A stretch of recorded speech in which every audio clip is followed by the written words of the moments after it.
No domingo do dia 5 de setembro de 2021, o criador do novo God of War, Cory Balrog, uniu-se a Cliff Bleszinski, lead design dos 3 primeiros Gears, Gary Whitta, escritor de Star Wars Rogue One, e a outras figuras de dentro e de fora da indústria de games, para fazer diversos elogios maravilhosos a John Gibson, presidente da Tripwire, empresa responsável por games como Killing Floor, Maneater e Chivalry. O desenvolvedor foi acusado de apoiar a dominação do corpo feminino, de ser um odiador de mulheres, esse meme até que é bom, teve a competência como desenvolvedor questionada e seus jogos boicotados por diversos jornalistas, devs, influenciadores e seus seguidores. Além, é claro, de ter seu jogo atacado por review bombers. E vejam só vocês, enquanto eu trabalhava nesse vídeo, aconteceu que a Tripwire Studios soltou um comunicado, no qual dizia que as visões do John Gibson não são compatíveis com as do time da Tripwire, e que a partir daquele momento, ele deixaria de ser o CEO da empresa. Eles estariam trabalhando para formar um ambiente mais positivo. Sabe por quê? Por conta desse tweet em que ele diz: orgulhoso da hashtag Suprema Corte Americana, aprovando a lei do Texas que proíbe o aborto em bebês com batimento cardíaco. Como artista, não falo de política com frequência, mas, com tantos colegas vocais do outro lado dessa questão, eu senti que era importante deixar marcada aqui minha opinião como desenvolvedor pró-vida. Sim, essa opinião, nesse tópico extremamente polarizador e debatido, com pessoas dos dois lados, foi o suficiente para fazer ele perder o emprego. Contextualizando para quem tem mais o que fazer além de acompanhar a política estadunidense, basicamente o que aconteceu é que na última semana, o estado do Texas passou uma lei que na prática proíbe terminantemente o aborto de bebês cujo batimento cardíaco, entre aspas, tenha sido detectado, o que proíbe toda e qualquer mãe de interromper a gestação de seus filhos a partir da 6ª semana. Rapidamente, a lei foi restrita e acusada de ser inconstitucional, até que a Suprema Corte Americana, no dia 1º de setembro, se pronunciou, permitindo que a lei entrasse em vigor. O que, nas palavras de Cory Balrog, criador do God of War de PS4, nos aproxima de um, entre aspas, estado distópico religioso. E bom, eu discordo muito dessa afirmação, até porque ela perpetua uma mentalidade tóxica e um preconceito muito feio, que presume que pessoas ateias ou sem religião são imorais e até mesmo incapazes de sentir empatia e de agir segundo um sistema moral sedimentado nela. Como rapaz católico latino, eu realmente acho que a melhor forma de justificar a aderência à moral é religiosamente, mas discordo inclusive de colegas religiosos que acham que ateus são incapazes de entender e seguir o senso comum e de ter empatia básica. Na verdade, existem mesmo diversos ateus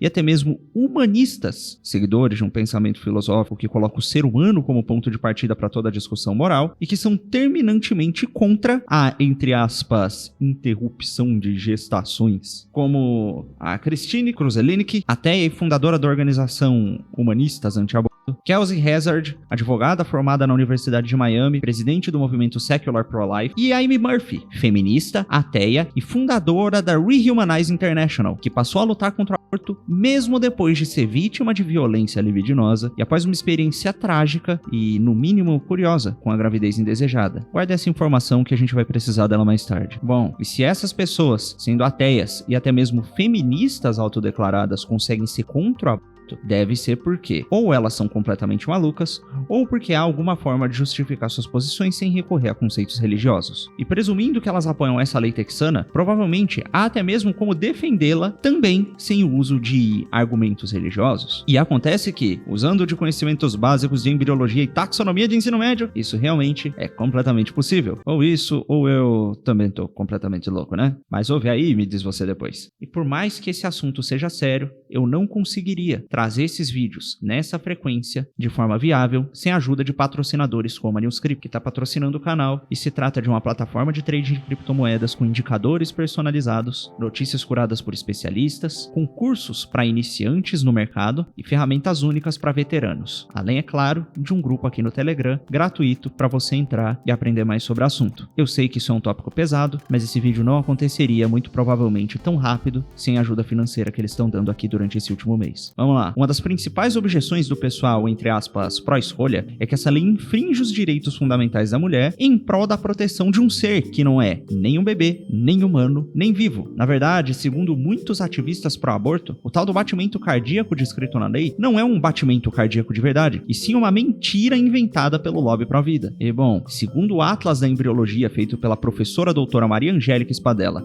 e a professora doutora Maria Dalva Cesário, das Universidades de Medicina de Marília e da Unesp de Botucatu, do Catu, que foi elaborado com base nesses estudos aqui, que demorariam muito tempo para ser citados individualmente. O sistema cardiovascular é a primeira coisa que passa a funcionar plenamente em um embrião, porque ele é vital para a captação de oxigênio e nutrientes que garantem a sua sobrevivência. O coração primitivo começa a se formar no 18º dia de desenvolvimento, com a formação dos tubos endocárdicos. E os primeiros batimentos cardíacos, que no contexto da lei são o que realmente importa, podem ser observados a partir do 22º e 23º dia, com circulação de sangue observável a partir da 4ª semana por ultrassonografia Doppler, ainda mesmo antes do que foi proposto pela lei texana. Curiosamente, ainda antes do coraçãozinho do não bebê começar a bater, durante a 3ª semana, o tubo neural, do qual deriva todo o sistema nervoso central e que é, no fim das contas, a base do cérebro, está já completamente formado. E bom, com um tubo neural formado e um coração batendo, todo o resto do sistema nervoso só não termina de se desenvolver se houver alguma anomalia, ou se alguém causar uma anomalia, triturando o, entre aspas, não bebê para interromper seu desenvolvimento. A isso, eu imagino que muitos responderiam que, mesmo que a lei seja consistente e cientificamente correta, ela ainda não prova que o, entre aspas, não bebê está vivo. E bom, a isso eu lhe pergunto, o que é que um aborto faz com um não bebê humano? Me parece que, se ele não estivesse vivo, não seria necessário um aborto para fazer com que ele parasse de ingerir e metabolizar nutrientes que se convertem em energia e promovem a sua sobrevivência e desenvolvimento. Já já eu amarro um pouquinho melhor com esse argumento. Continua me escutando e confia um pouquinho no teu. Ainda assim, mesmo presumindo que ele estivesse vivo, para que matá-lo fosse algo problemático, nós precisaríamos provar que ele é humano. Até porque, bom, ninguém prende ninguém por matar formigas não humanas. Ou nem mesmo formigas humanas. Não é não, Gon? E olha só, acontece que um zigoto, ou um feto, ou um embrião humano são sempre descendentes diretos de dois pais humanos e possuem sempre DNA humano. E se esse ser, que começa com um zigoto, depois se torna um embrião, cresce e vira um feto, possui DNA humano e é filho de dois pais humanos, por definição ele só pode ser humano. A isso você poderia dizer que ele pode ser humano e vivo, mas ele não é um organismo humano completo, só um amontoado de células humanas. E bom, além daquela velha história que você já sabe, de que você também é um amontoado de células humanas vivas, é evidente que existe uma diferença entre uma célula individual e um organismo completo. Até porque, se não houvesse, ao esfregar, por exemplo, a pele da sua mão, você estaria cometendo uma espécie de um genocídio, porque nesse processo você mata um monte de células. Mas acontece que, apesar dessas células serem células humanas, elas, se individualmente alimentadas, não crescem e se desenvolvem até tornarem-se seres humanos adultos, justamente por não serem organismos humanos completos, diferente do não bebê na barriga da mãe.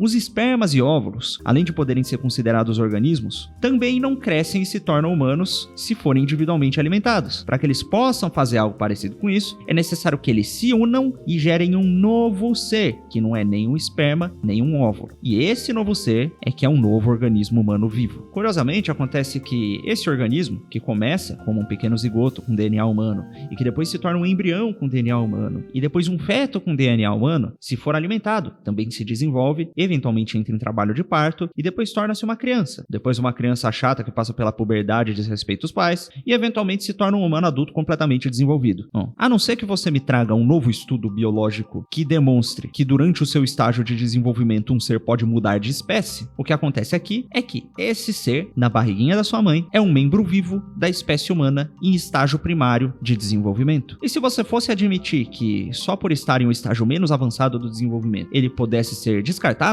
então, bom, aí você teria que me explicar também por que é que não seria ilícito descartar um recém-nascido ou uma criança, já que essas também não estão completamente desenvolvidas. E atenção, qualquer um que diga que a porta de saída da vagina magicamente confere direitos àquele ser humano, estará automaticamente condenando à morte todos os que nascerem de cesárea. Ainda assim, você poderia, depois dessa exposição, questionar o critério que eu usei para considerar esses seres vivos, citando todo aquele debate que gira em torno do vírus, que tecnicamente ninguém sabe se é vivo ou não, porque ele metaboliza, ele se mexe, mas ele não sobrevive independentemente. E, bom, a isso eu respondo que vírus não descendem de humanos e nem se tornam humanos adultos em seu último estágio de desenvolvimento e amadurecimento. Já um não bebê na barriga da mãe, desde o momento da fertilização, que é uma outra palavra para concepção, concepção possui todas essas características, tanto em ato, como no caso do DNA, quanto em potência. E isso não só sou eu quem digo. Na verdade, esse rapazote aqui chamado Ronan O'Reilly, um dos responsáveis por definir muitos dos padrões usados e reconhecidos até hoje por outros embriologistas, ginecologistas e profissionais desse tipo, diz que, apesar de a vida humana ser um processo contínuo, é verdade que o momento da concepção, ou fertilização, como ele chama aqui, é justamente o momento-chave em que um novo organismo independente é formado. Além dele, em 2019, um PhD formado pela Universidade de Chicago chamado Steve Jacobs decidiu avaliar a opinião de outros especialistas na área, perguntando a alguns milhares deles quando é que eles achavam que a vida começava. E 5.337, o que representa 96% da amostra analisada, disseram que a vida começa na concepção, ou fertilização. Curiosamente, 89% de todos esses biólogos entrevistados se consideravam liberais, o que é basicamente o esquerdista americano,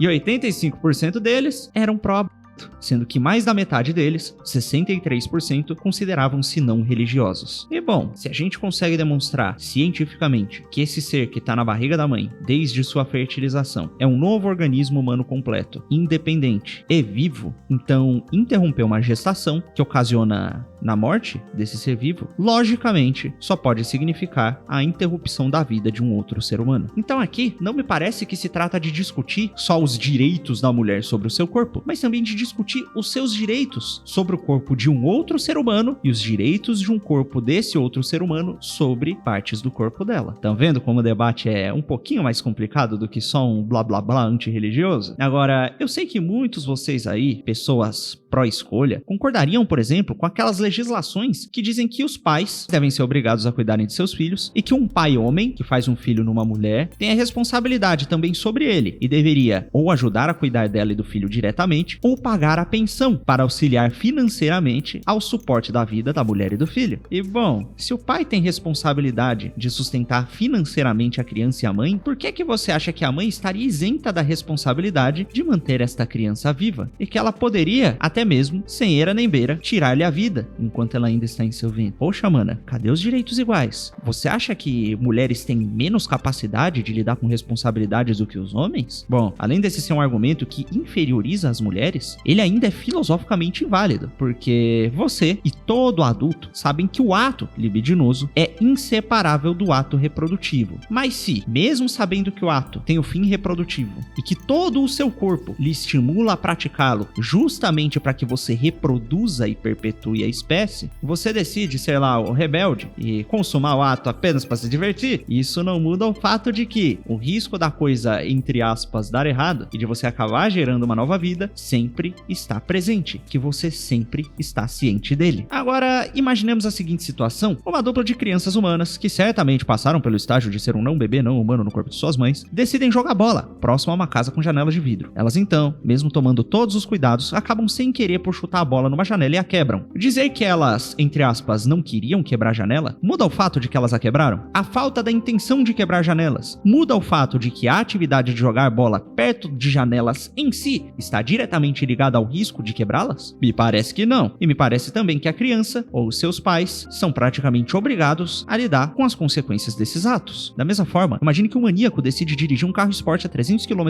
por hora numa rua escolar suburbana e que ele termina então por, no meio dessa brincadeira toda, causando um acidente e ou levando uma multa. Mesmo que ele tenha feito a peripécia, entre aspas, só pela diversão, isso por um acaso muda o fato de que ele sabia dos riscos? Ou por um acaso muda o fato de que o acidente foi causado e que o motorista, por ter assumido esse risco, é pelo acidente responsável? Por um acaso você consegue imaginar esse cidadão tentando livrar a própria barra dizendo: então, seu polícia, eu só tava querendo me divertir, tomei meus cuidados e tal, não era da minha intenção causar esse acidente nem passar no radar e tomar multa. Você poderia livrar minha barra, por favor? Pois então, se tanto a desculpa do motorista quanto as desculpas possíveis das crianças lhe parecem idiotas, saiba que a de dois adultos que tentam se livrar das consequências de um ato libidinoso reprodutivo são ainda mais. Porque, bom, apesar do risco, o ato de jogar bola não tem como seu fim último a destruição de janelas. Nem a direção de carros esporte em ruas suburbanas escolares tem como seu fim último causar acidentes e tomar multas. Enquanto a tal da conjunção carnal, desde os estímulos biológicos mais baixos até a prática prática do ato em si possui intrinsecamente o fim reprodutivo da geração de uma nova vida. Você pode ainda dizer que nem toda relação libidinosa é consentida e que a mulher não deveria ser responsável, por exemplo, após sofrer uma violência libidinosa, de ter a responsabilidade sobre uma criança que é fruto dela, de uma relação que ela não escolheu, mesmo presumindo que o feto seja um ser igual a ela e com os mesmos direitos. Imaginemos o seguinte cenário. Existe ali um violinista adulto, que é o melhor violinista do mundo, e ele tá com uma doença degenerativa rara que só pode ser curada se ele ficar por 9 meses conectado ao corpo de alguns tipos de pessoa muito específicos. Agora imagina que acham uma pessoa compatível com o violinista e que por um acaso essa pessoa é uma mulher. A equipe desse violinista, ao invés de pedir educadamente pra ela, para que ela ajude a salvar a vida dele, a nocauteia na surdina, sequestra a moça e leva-na a um hospital. Ela então acorda toda desorientada num leito hospitalar conectada a esse violinista e é informada de toda a situação. Por um acaso, ela seria obrigada a se manter conectada ao violinista por 9 meses só para salvar a sua vida? Seria sim, muito caridoso da parte dela. Mas obrigada ela não seria, e especialmente porque o corpo é dela, e aquilo pode atrapalhá-la no desenvolvimento das suas atividades cotidianas. Afinal de contas, são 9 meses. Mas há aqui uma disparidade, uma falsa analogia. Esse homem adulto não é, assim como um bebê ou um não bebê, vulnerável e 100% dependente do organismo dessa mulher. Ele poderia procurar outra pessoa, contratar outros médicos e ir atrás de outras formas de sobreviver. Além disso, ele nem mesmo possui laços com essa mulher, justamente por não ser filho dela.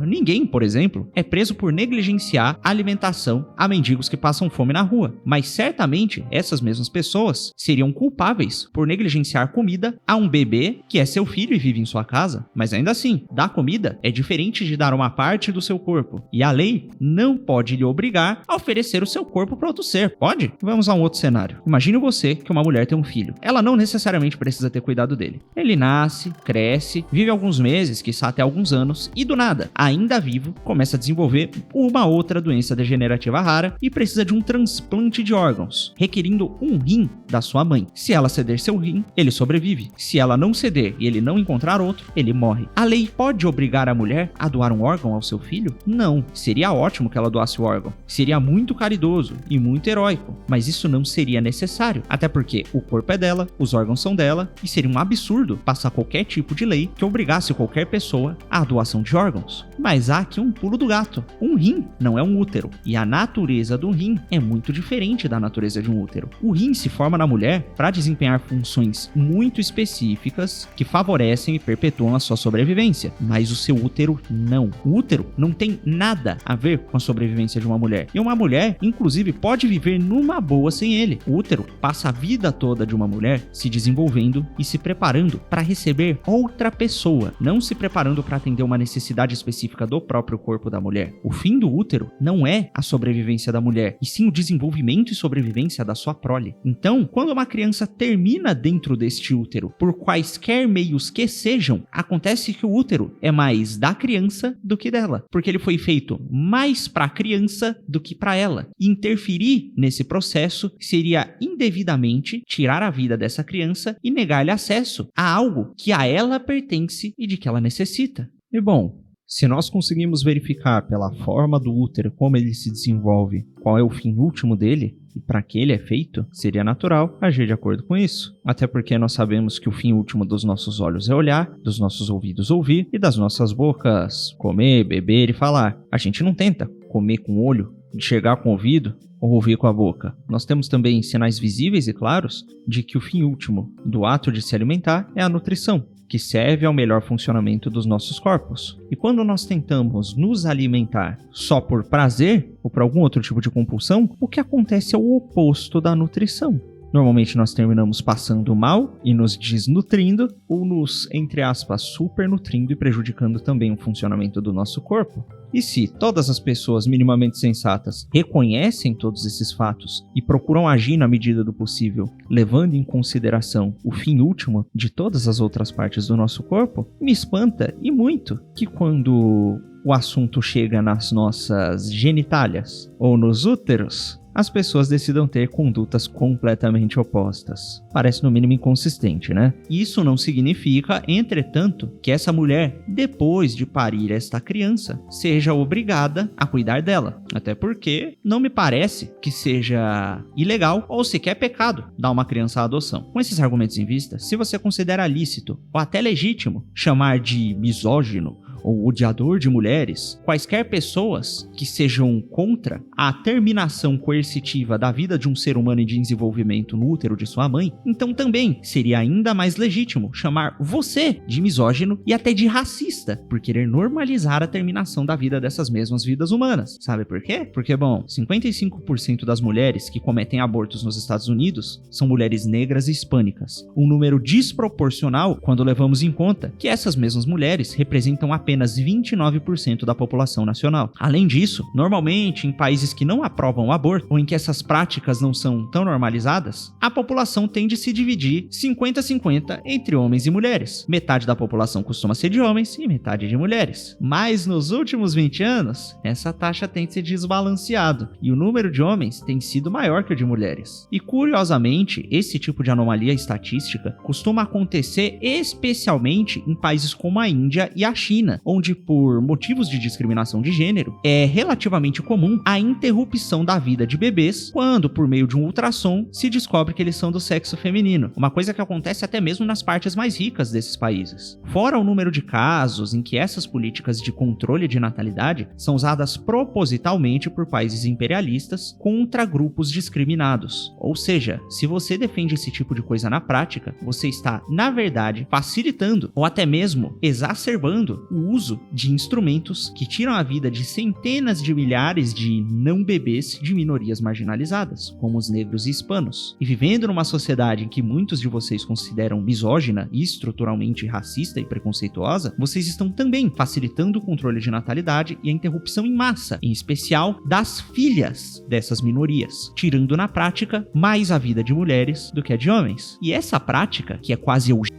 e quase genocida, que afeta especialmente mulheres e minorias étnicas, está muitas vezes, especialmente nesse debate aqui, sendo perpetuada e encorajada por homens brancos que muito provavelmente objetivam simplesmente a possibilidade de fugir da responsabilidade de ajudar a criar uma criança gerada em uma mulher por consequência direta dos seus atos libidinosos. E isso pra quê? Bom, pra não precisar gastar tempo e dinheiro cuidando de mulher e criança e ter mais recursos sobrando pra gastar com um joguinho de videogame e entretenimento barato. O que é uma vida humana nova comparado ao seu desejo de conforto material e a uma estatueta nova dos Avengers? Lembram-se que eu falei da Amy Murphy, aquela feminista pró-vida que foi vítima de violência libidinosa e passou por uma gravidez indesejada? Então, quando isso ocorreu, o pai da criança não só a coagiu a interromper a vida do seu filho durante a sua gravidez, como ameaçou matá-la, caso ela assim não o fizesse. Então não só defender esse tipo de monstruosidade, é defender o direito de uma mulher tirar a vida de um terceiro que não lhe pertence, como é o fazer normalmente pelo bem de gente monstruosa e irresponsável, ampliando também diretamente, mesmo que de forma não intencional, uma prática que muito frequentemente é praticada de forma misógina e racista. E me parece muito estranho que pessoas que defendam essas ideias tortas ainda tenham a pachorra de tratar com tanta violência um desenvolvedor de joguinho pró-vida por se opor a esse tipo de coisa, tentando destruir a sua vida financeira, seu sustento material e tentando suprimir a sua opinião do discurso público, como se ele fosse o monstro misógino da situação e tivesse ideias completamente inadmissíveis. E se você gostou desse vídeo, assista-o de novo, decore os argumentos, destrinche-os, tente destruí-los. Mostre esse vídeo para aquele seu amigo pró-vida chato ou para aquele seu amigo pró-escolha chato e guarde bem na memória esse fato que aconteceu e toda a supressão vinda da indústria contra uma pessoa que simplesmente pensava diferente deles e que defendia ideias que, como vocês podem ver na demonstração que eu acabei de fazer, me parecem ser simplesmente as ideias mais sensatas e mais humanas acerca desse assunto. Também, por favor, entre no grupo da News Crypto, o nosso patrocinador, para ajudar eles que estão ajudando aqui o canal, beleza?